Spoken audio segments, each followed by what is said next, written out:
Please understand, meditation is like a mental gym.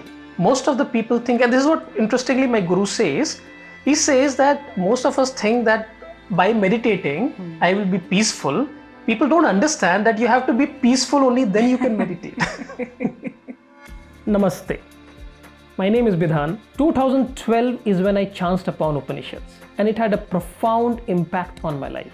Since then, I have dreamt to bring the key aspects of Upanishads in a manner which is simple, relatable, and implementable in our daily lives. So here we are with a set of videos to make spirituality simple.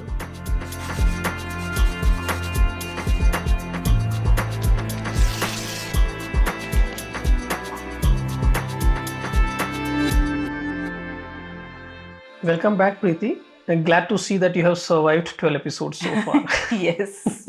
In fact, today is our last episode in this entire series. And thank you so much, viewers, for your wonderful comments, for giving your inputs, and all those who have shown interest in being a part of our programs. So go ahead and fill the form which is there in the description, and we'll get back to you immediately with the date and the time when we are going to start our programs. So yes, Preeti, we are back again. Yes, Vedanta. And please go ahead. Like you said, I've survived 12 episodes, but a constant thought that has been, in my mind is, I understand that, we are all spiritual beings having a human experience. I also understand that our inherent nature is of happiness, right?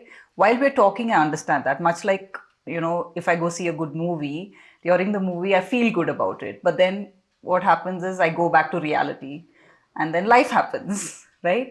I'm not able to sustain it. So considering that this is the last episode in the current series, tell me, how can I sustain this? Interesting. Basis all the programs that I have conducted, I feel that there are 5 big challenges to spirituality. And let us talk about each one of them. So your point is, I'm not able to sustain it. Yeah. Right? So let me ask you this question, Preeti. Why is God a matter of belief or some kind of a concept in our head? I think because we have not seen him or her firsthand. We haven't had that firsthand experience. So you haven't experienced God. Yeah. All right. Do you know that Earth is round? Yeah, obviously. Have you experienced the roundness of the Earth? You have only seen the Earth flat. Then why are you so convinced about the fact that Earth is round? I mean, someone has seen that the Earth is round, and we've also seen like satellite images and all that, right? Okay. Imagine you have not seen these satellite images. Then how will you figure out Earth is round or not? I mean, some sort of inference. Like, for example, in school, we used to do this experiment where you stand right at the top of a mountain and you observe the horizon, or even like if you're in like a beach, if like you're high up and you see that the ships keep disappearing. I think all those sort of prove the point. But also I feel, because I'm so confident that the Earth is round, that I believe in all of this as well. Right. Interesting. So what has happened here is, one, you feel the source is credible. The person who's telling you is that the Earth is round. 2, you kind of make your own inferences basis your observations. You're standing on the hill and you see the Earth, you see the ocean suddenly turning, curving, or the ships disappearing. So you can make sense, all right? So if you get an information from a credible source, and if you think through it, and if you have certain amount of personal experience, even though you don't have the first-hand experience, you still end up owning to that reality. Right. And this is what happens with spirituality as well. So when we are telling that we are divine beings and everything is interconnected, if you believe that the source is credible, if you think through it deeply and it makes sense to you, and you have certain amount of experiences, then no longer you need to believe it. It will become your reality. Right. And this is called Shravanam, mananam, and Nidhidhyasanam. Okay. Right? So Shravanam is basically listening from a qualified source in a structured manner over a period of time. And this is where I see the problem, because most of us are listening in a very scattered manner. We are gathering a lot of information And gathering a lot of information does not necessarily lead to any kind of a transformation. This happened to me, Preeti. So initial part of my evolution into scriptures, I was reading a lot. And I sounded very intelligent. I used to get a lot of appreciation from people, hey, you know a lot. And that led to intellectual arrogance. Okay. It never led to transformation. Only when I went through a lot of roadblocks, I understood that this intellectual arrogance or a scattered learning does not really help. So I personally feel one of the biggest challenge to spirituality is certain amount of mind block that we develop, that we know it all. And two, we are doing a lot of scattered listening. We are not giving enough time for contemplation. Right. And thinking whether this person is making a statement, okay, does it make sense? Right? If you see, Upanishads have been written in a question answer format. There's a guru and a shishya, and the shishya always asks questions to guru. That means they are doing a lot of contemplation, which is called mananam. Okay. So mananam is a lot of times missing. It's only, we are stuck at the Shravanam level, and information cannot lead to transformation, period. Okay. So you spoke about Shravanam, mananam. What is Nidhidhyasanam? Nidhidhyasanam. So you like coffee, right? Yes. If I simply put sugar in the coffee and don't stir it and give it to you, how will the coffee taste? I mean, not good. Not Bitter. good, right? When you stir the sugar goes in every nook and cranny of the coffee, right? And that is exactly what Nidhidhyasanam is all about. So suppose you have been doing Shravanam. You have been listening from a qualified teacher over a length of time, and you have also been reflecting. But that knowledge, once you are convinced, it needs to percolate inside your system. Right. It needs to become your reality. And for that, you need to involve in certain practices. Like you can always start contemplating in the nature of I, or you can practice Sakshi Bhava, mindfulness, Vedantic meditations. So these are certain practices that brings you closer to the truth in the actual manner. It is no longer an intellectual understanding. And those practices are called Nidhidhyasanam. Yeah. But when you say that, like meditation in itself is actually, in my personal experience, it's not an easy task. And like when you're in the heat of the moment, if something has triggered you, at that particular point of time, I'm not even remembering or I'm not even thinking of any of these teachings, right? So then... Okay. All right. You go to gym, you said. Yes. Right?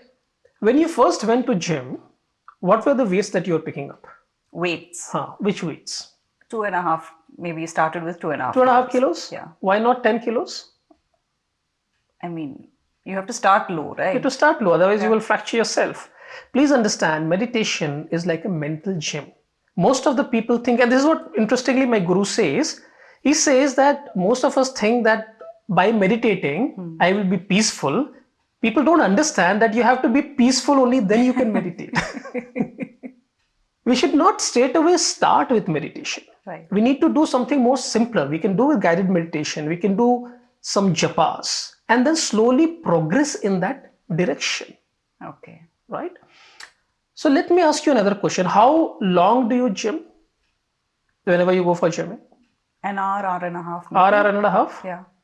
And when you sit to meditate, how long do you meditate? Or if you do these practices like Nidhidhyasana, how long do you do it? I mean, maximum 10 to 15 minutes. 10 to 15 minutes? Yeah. So you're ready to give your body for 1.5 hours, but when it comes to mind, which is far more complicated, we give 10 to 15 minutes. Okay. How long does it take for you to see any changes on your body having exercised for that 1.5 hours? Okay. At least 6 months to a year, I think so. Yeah. Right? So 6 months to a year, you are going to exercise for 1.5 hours for you to see some changes in your body, right? And when we get into meditation or into these practices, we want instant results. Yeah. Now, I've been meditating for a week. Why I'm not getting nirvana? So this to me is the second most important challenge, that we do far too less and we are in too much of hurry to see outcomes. Yeah. The first one is scattered listening. The second one is absence of Nidhidhyasanam, absent of certain practices. Even if we do it, it's far too less and we are very impatient. And therefore, what is important is prayatna and Sayyam. Prayatna is continuous effort, like the way you're gymming continuously for a certain period of time, and you need to have certain amount of patience. But honestly speaking, to be very practical, this consistency that you're talking about is sort of one of the biggest challenges, at least for me, right? Let's say I'm exercising, I have other things in my life, I meet my friends, I like good food, and I also meditate. But in all of this, when I'm doing it on my day-to-day practices, I think meditation, I'm sorry to say, but that's the first thing that gets dropped. Yeah. Right?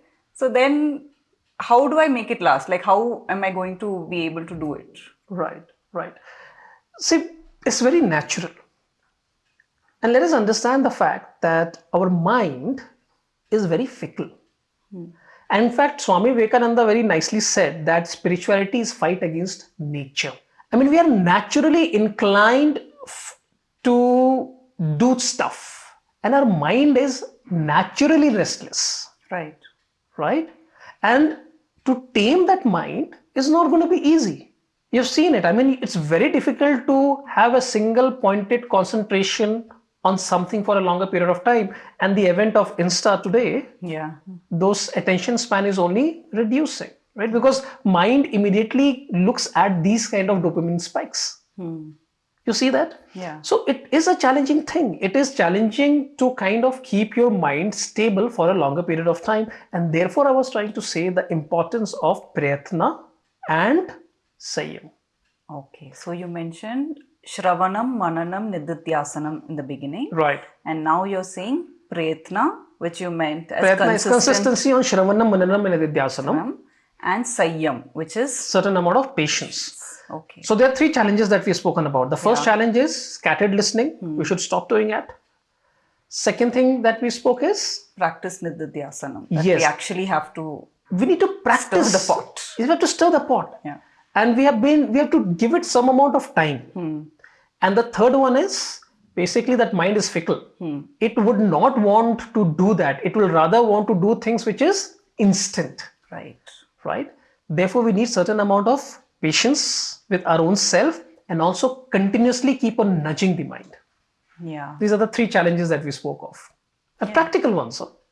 Yeah, I mean, it makes me think why we were not taught this in school or, when we were younger, when we were children. Right. I mean, we were taught 2 ones are 2, 2 twos are 4 and all of that. But I wish we had known this when we were younger. Absolutely. It would have helped us quite a lot. And let me come to the fourth challenge quickly, which is to me one of the most really, really difficult to transcend. If I ask you, what is mostly valued in society today? Being successful, I guess. Yeah. Being successful. So generally, if you see, success is all about power, position, money, having a lot of experiences, having a family. These are also success, right? We kind of measure our success, how good we are with our family members, relationships, how good our relationship is, how many experiences we are having, how many travels we have done, isn't it? So the society basically values success, and these are the parameters of success. Now we are talking about being in that society and then trying to make journey inwards, which means going further away from all these things which society values. And let me tell you, it can be very lonely and a difficult journey. Yeah.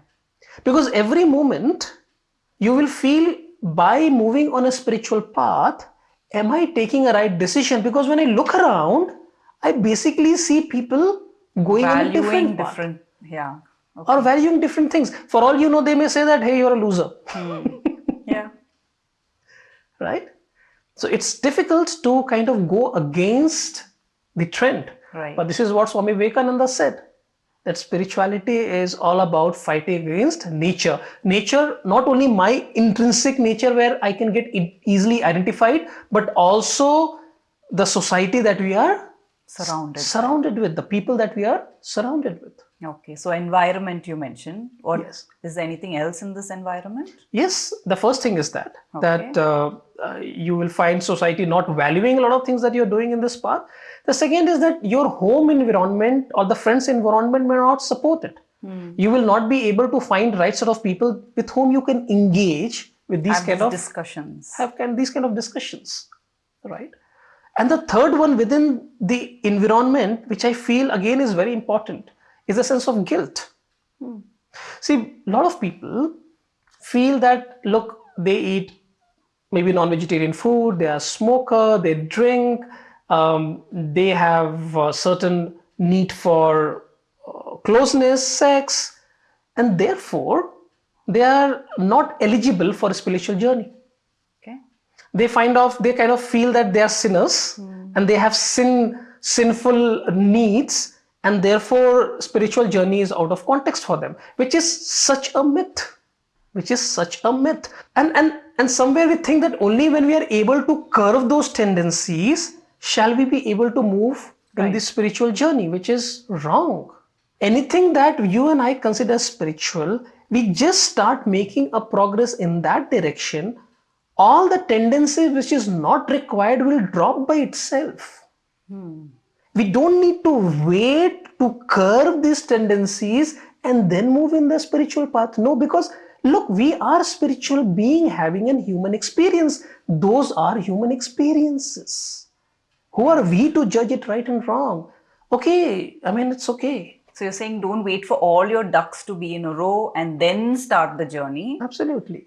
Okay, got it. You just start your journey, automatically things which are not required will wither away. I'm saying this with my own personal experience. That if I would have waited that all my tendencies have been covered before I move in this, I would have never been on this path at all. What I felt personally was that when I started moving in this direction, a lot of things started unraveling itself. Okay. Just proceed, not have that guilt ki I'm not fit enough to be a part of this journey. And it's sad because we are very superficially judged. People say, hey, you don't wear a tilak, therefore you cannot talk about spirituality. The way you dress, the way you speak, the way you conduct, you cannot. I mean, come on. Spirituality is about adhyatma, coming closer to your essential nature. It is about removing the layers.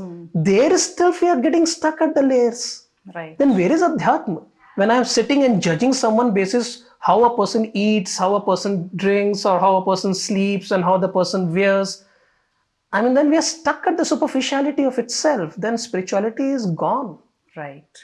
So you're saying that is one of the challenges, the guilt that we feel by saying that I need to first overcome these things and then I can go on the path. It's not required. But then what about when we find a guru?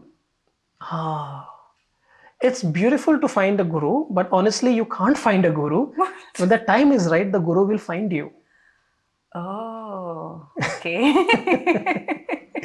So, till the time you don't have guru in your life, there are enough and more beautiful scriptures. There are Upanishads, Bhagavad Gita. There are a lot of people teaching it in the right way. Choose and pick and just start the journey. Right? Because that is one. And also sort of build this community. Yeah. So since society or since the environment can become the biggest challenge, there are two things which is required. Create a Sangha. Okay. Create and identify the set of people that you can engage with on a regular basis on these topics. Create that and also just make a start. Right. Just start. Okay, so I think that's the fourth challenge that you spoke about. Yeah. But I remember you mentioned 5 challenges. So what is the fifth one? Yes, the fifth one is if someone undergoes difficult life situations like death of a closed one, a traumatic separation from your loved one, significant loss in business, being cheated by someone, then somewhere we get into a state of self-pity or a victim mindset, saying that the universe is conspiring against me. Everything wrong happens with me. And that can be a defense mechanism. And I'm not trying to say that is right and wrong. I'm just saying that when people go through massive difficult challenges, specifically the emotional ones, there are two things happens. There are people like Eckhart Tolle, where their ego just breaks apart. With so much of pain and suffering, suddenly something inside them simply breaks apart, and then they can see the unity of everything. The pain itself leads to transformation. But for most of us, the pain can lead to significant resistance, fear, lack of trust, and therefore prevents us from moving into the spiritual journey to understand the divinity around us. We go into that suffering mode. We get into suffering mode, and we get into a space of self-pity. We get into a space of victim mindset, and that prevents for us to move in that journey. Right. So what can we do with that? There is no easy answer to this. If you look at the difficulties, these are real difficulties, right? If you're undergoing pain, at that point of time, asking a person, it's not easy. Yeah. Right? If you are not supported by the right atmosphere or the environment, trying to grow is not easy. Those are real difficult challenges. Plus, if you are conditioned to think in a certain way of what is pure and what is impure, it's not easy to break those conditions, a conditioning, right? Plus, if I have never sort of went into the journey of self and my mind is very fickle, it's not easy to tame your mind immediately. Let's accept it. Those are real challenges, right? However, again, the answer to that will be that it will start. We have to make a small start. And I still feel, and what most of the gurus also mention is, let's start with structured listening over a period of time, plus start reflecting on it, take some time off, create your own set of people that you can engage with, take up small practices that we spoke about Nidhidhyasana, and start engaging on those practices. And I'm sure that with certain amount of gratitude and surrender, the grace will dawn upon us. It happens to everyone, and it will happen to everyone. We just need to make a start, surrender, and have certain amount of gratitude. Things open itself. I love that. I love that. Have certain amount of gratitude and surrender, and the grace will dawn upon us. That's what you said. The grace will eventually dawn upon us. Great. So I think a beautiful thing about the conversation is that yes, there will be challenges. Yes. And it's not going to be an easy task. It's just about being consistent and taking those baby steps. Yes. That will help you to come towards the spiritual path. Yes, baby steps are important. Take it, but take it consistently. You want to do 5 minutes and 10 minutes, but do that consistently. And make your own Sangha, make your own community. Otherwise, we will get drawn into the worldly affairs. And and then do your pratna of Shravanam, mananam, and Nidhidhyasanam. Things will fall, things will happen. Great. I think, thank you so much. I think identifying that we have the challenges is the first step. Right. And then you've given us a little bit of pointers on how we can overcome the challenges. So thank you so much. And I think it's been a great series. I can't wait to see what we talk about next. Thank you, Preeti. Thank you for being there for us in this entire series. And viewers, thank you so much for being there with us. If there is something that is coming in your mind, please go ahead and put in the comments. And don't forget to like, subscribe, and share. And all those who wants to be a part of our program, please go ahead and fill up the details in the link which is mentioned in the description below. Thank you so much, and see you all very soon.